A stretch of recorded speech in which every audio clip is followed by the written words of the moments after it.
En 2024, l'Afrique seule comptait plus de 1 400 000 prisonniers.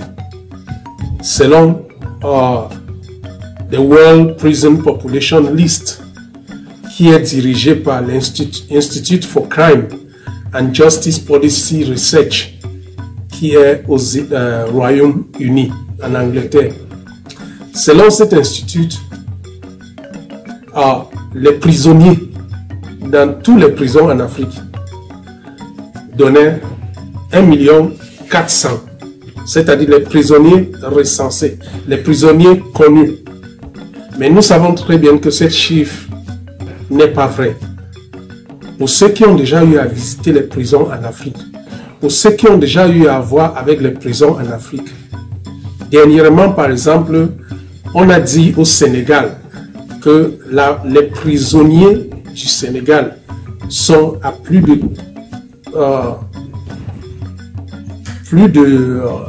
15 000 prisonniers au Sénégal. 2 fois ce que les prisons sénégalais devaient contenir.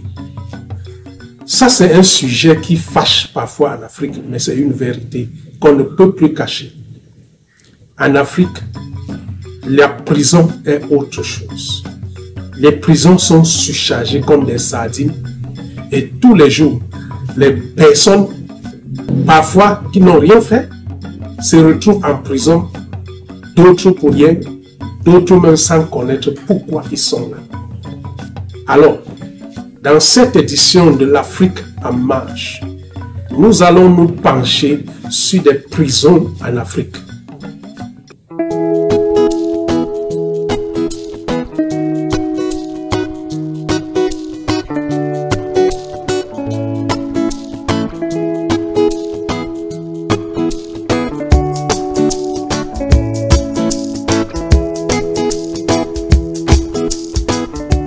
Bonjour et bienvenue dans cette édition de l'Afrique en marche. Dans cette édition de l'Afrique en marche, nous allons poser une simple question que nous ne posons pas souvent.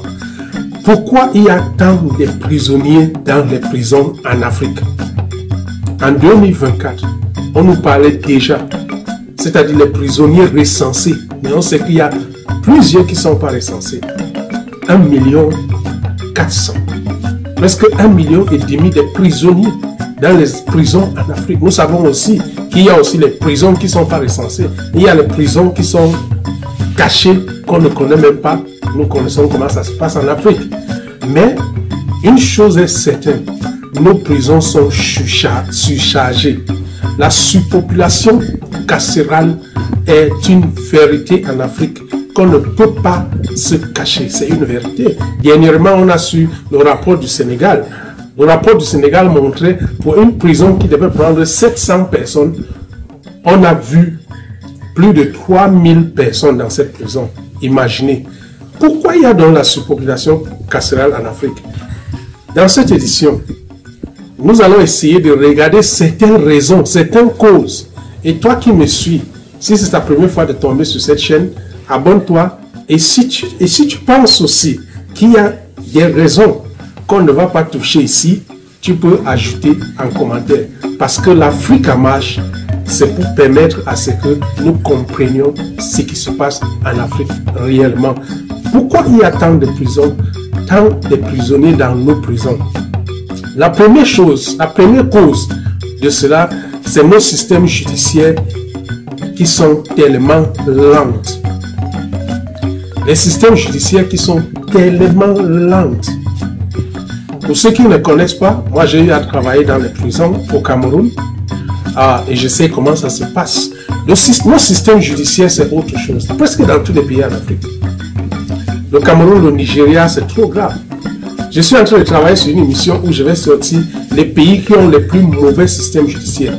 Parce que si nous ne dénonçons pas, on ne va pas amener l'Afrique à changer.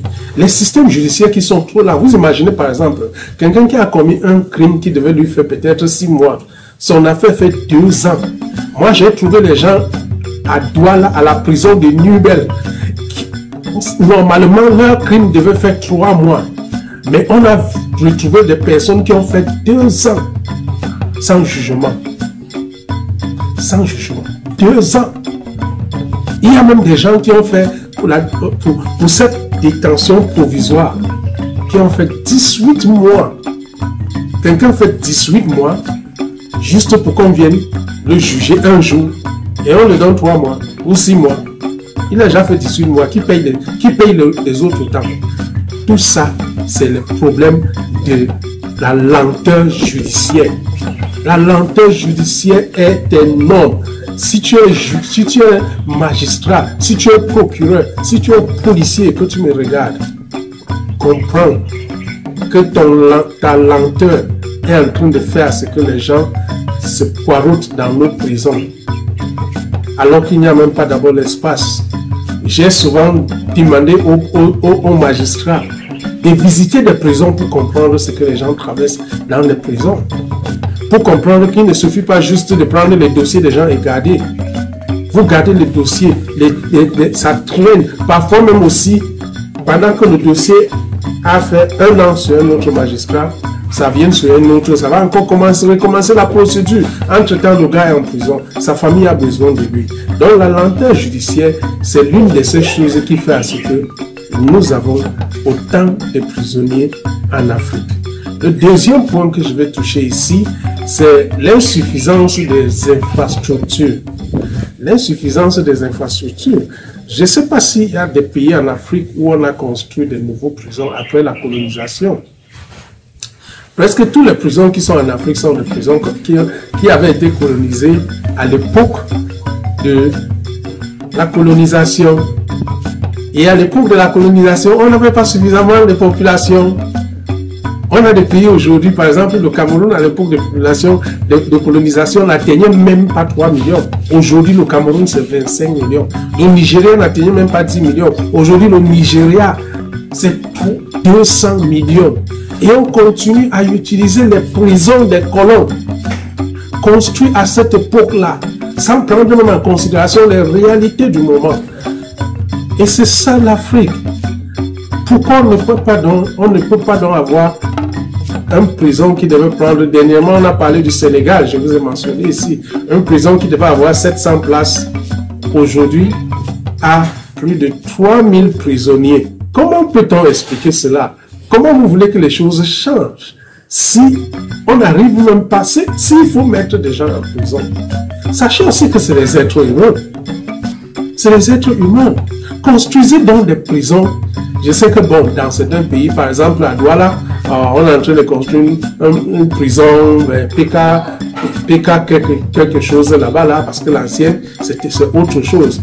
Mais les gars, s'il faut que les gens aillent en prison, donnez-nous les vraies infrastructures pour comprendre, pour au moins passer le temps en prison. La prison, ce n'est pas la mort.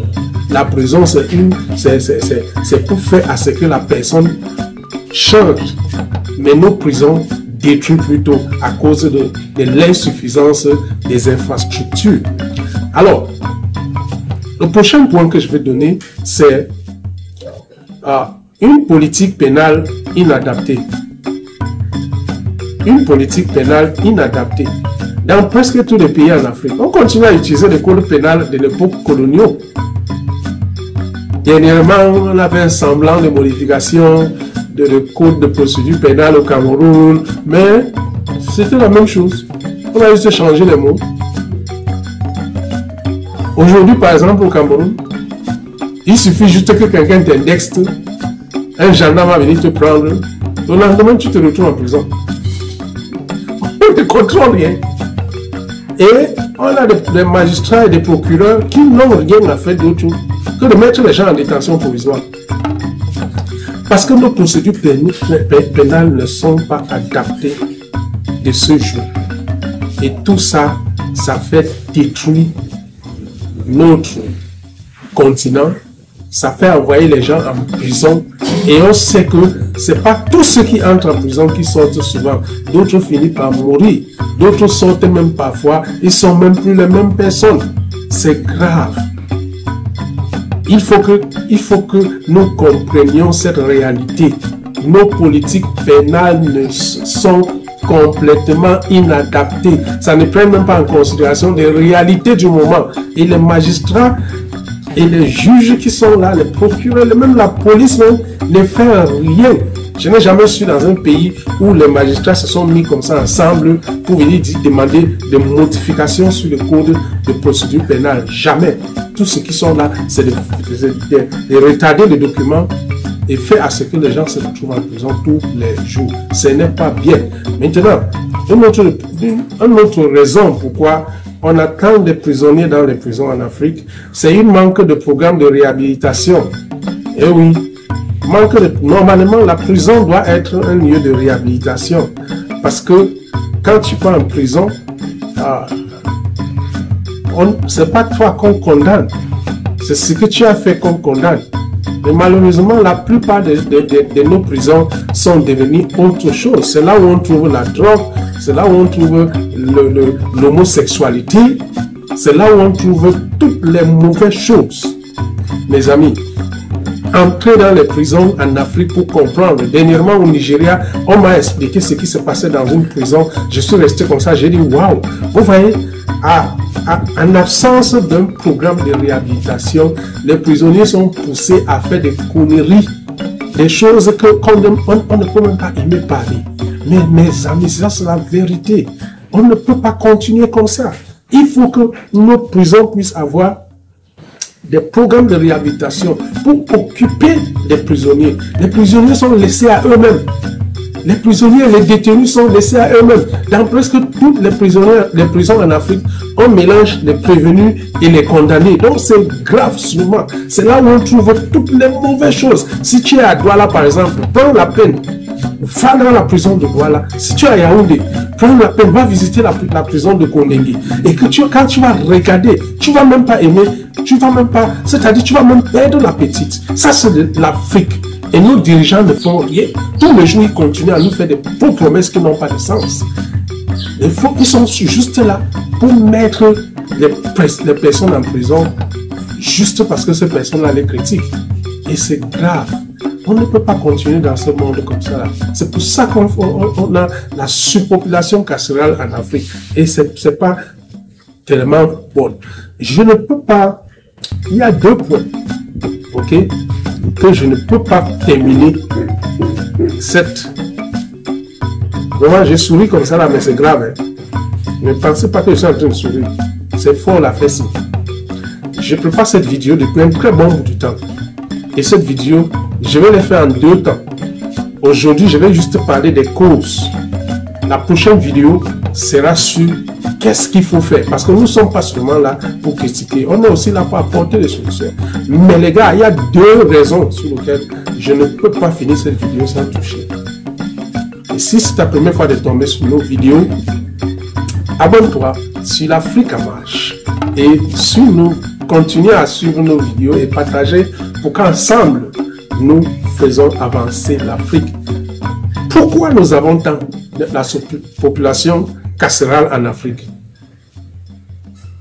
Vous voulez que je vous dise? Problèmes économiques et sociaux. Mon frère, ma soeur, l'Afrique c'est fort. Nos dirigeants ne font rien. L'aspect social et l'aspect économique, population, ça ne leur dit rien. La pauvreté.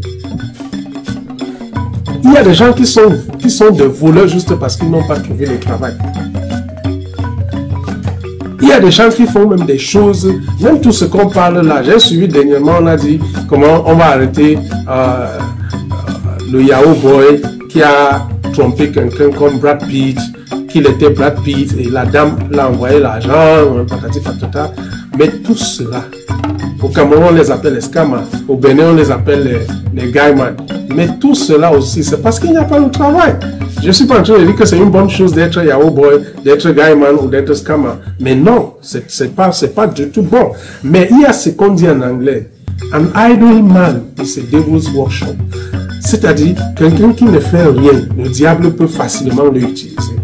Si ce jeune-là avait du travail, pourquoi ces choses-là n'existaient pas dans les années 70?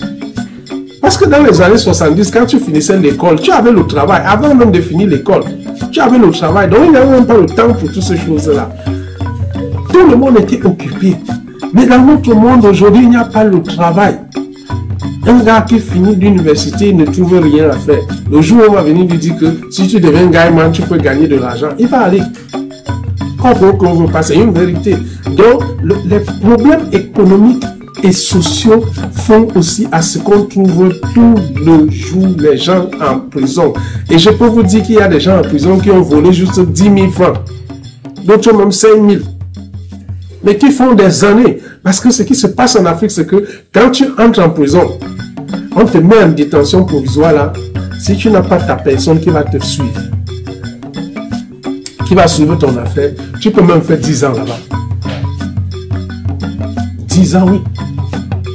Dernièrement, en RDC, quand on a dit comment le président a amnistié certains prisonniers, on a vu un monsieur qui avait déjà fait plus de 30 ans, alors que son affaire, normalement, ne devait même pas le faire 2 ans, vous imaginez. Mais ça, c'est parce qu'il n'avait personne pour suivre. Donc, les problèmes économiques et sociaux font aussi à ce que les gens peuvent entrer en prison. C'est pourquoi je vous fais circuler certaines images ici et certaines vidéos. En parlant là, je fais circuler ces images pour que vous compreniez la vérité, ce que je dis. On ne vante pas, nous sommes en train de dire la vérité. Les prisons en Afrique sont plus que l'enfer. Dans nos prisons, il y a juste une petite partie pour les personnes qui sont riches. Mais combien de personnes sont riches qui vont en prison? Et on sait déjà comment nos systèmes judiciaires fonctionnent. Si tu as ton argent, ton affaire ne peut même pas durer. Si tu n'as pas l'argent, c'est des pauvres qui sont en prison et c'est les pauvres qui souffrent dans nos prisons. Nos prisons sont l'enfer. Si tu penses que je mens, je vais te citer certaines villes. Si tu es à N'Djamena, si tu es à Béché, si tu es à Douala, si tu es à Yaoundé, si tu es à Lagos, si tu es à Onitsha, si tu es à Ibadan, ces villes que je te cite là, fais visiter les prisons. Va juste voir comment les prisons sont. C'est simple. Alors, problème économique, la pauvreté. Là, on souffre en Afrique. Et quand on souffre comme ça, beaucoup de choses peuvent arriver. Et il y a une raison. Je vous ai dit tantôt qu'il y avait 2 raisons que je ne pouvais pas finir cette émission sans mentionner. J'ai mentionné une. Il reste la deuxième. Et la deuxième là, je parle ça en regardant les policiers. Je parle ça en regardant les juges, les magistrats, les procureurs. La corruption. Les gars, en Afrique, tout le monde peut mettre tout le monde en prison. Même toi qui me regardes là, si j'ai l'argent aujourd'hui et que je veux que tu entres en prison, il suffit juste que je m'en vais voir un policier. Le policier va montrer un dossier, on vient te prendre aujourd'hui, le lendemain même tu te retrouves en prison. La corruption au niveau judiciaire, c'est grave. Mon ami, c'est grave. Si ça ne t'a pas encore touché, tu ne peux pas comprendre. Les mots comme ça, on a souffert ça. À Douala, j'ai souffert. Que ce soit aux mains de Paul Biya, que ce soit aux mains de ces policiers. Vous savez très bien, les policiers n'ont même pas l'enquête. Ce qui se passe au Cameroun, c'est que c'est la personne qui porte plainte qui a raison. Donc si je porte plainte contre toi aujourd'hui, et que je sais là où tu es, on va venir te prendre. Et dès qu'on te prend là, on ne mène même pas des enquêtes. Même comme au Cameroun, on a dit que oh, si quelqu'un a un domicile repérable, ceci, cela, il ne peut pas aller en prison, c'est faux. Même au Nigeria, c'est faux. Moi, j'ai souvent l'habitude de dire, le Nigeria et le Cameroun, c'est ces deux pays, quand Dieu a chassé les anges, les mauvais anges là, ils sont d'abord venus qu'au Nigeria et au Cameroun. Il y a une partie qui est allée au Nigeria, une partie qui est allée au Cameroun. C'est les 2 pays où on ne blague, c'est-à-dire la police. C'est pour ça que, par exemple, regardez par exemple au Cameroun. Quand quelqu'un voit la police, il a peur. Ça ne devait même pas être comme ça. Mais c'est parce que c'est la corruption. Allez dans les commissariats, allez dans les brigades, vous allez voir ce qu'on appelle la corruption. Celui qui porte plainte à tort a raison. Donc, il peut, s'il a de l'argent, il peut mettre tout le monde en prison comme il veut. Un patron veut décider, il ne veut pas payer le salaire de ses employés, il crée quelque chose. Le lendemain, on vient de prendre et on le met en prison.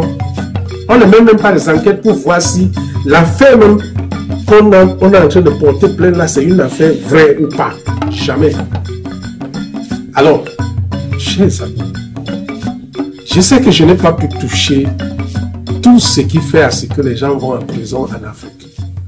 Mais une chose est certaine. Pour cela, je vous dis, la surpopulation carcérale en Afrique est une réalité. Est une réalité.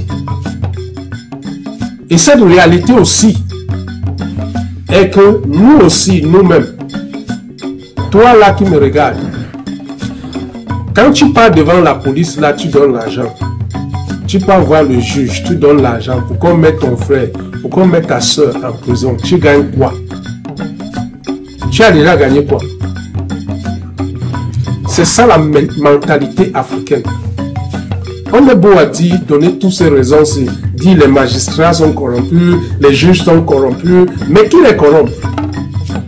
C'est pas toujours nous les Africains. Alors, nous aussi, nous sommes dans ceux qui font à ce que il y a beaucoup de prisonniers en Afrique. Beaucoup. La population carcérale en Afrique est trop élevée. On parle de 1,5 million, 1,4 million, mais c'est pas vrai. Je sais qu'il y a plus. Alors, si toi aussi tu penses qu'il y a d'autres raisons sur lesquelles nous avons la surpopulation carcérale en Afrique, ajoute en commentaire, ou bien si tu as d'autres remarques, tu peux mettre en commentaire. Mais cette émission n'a pas pour vocation d'insulter les gens. Elle est juste là pour ressortir certaines choses que nous pensons qu'il peut changer en Afrique. Et c'est pour cela que la deuxième partie de cette vidéo sera sur qu'est-ce qu'il faut faire pour éviter la surpopulation carcérale en Afrique. Restez de nôtres, car l'Afrique en marche, c'est nous et nous tous.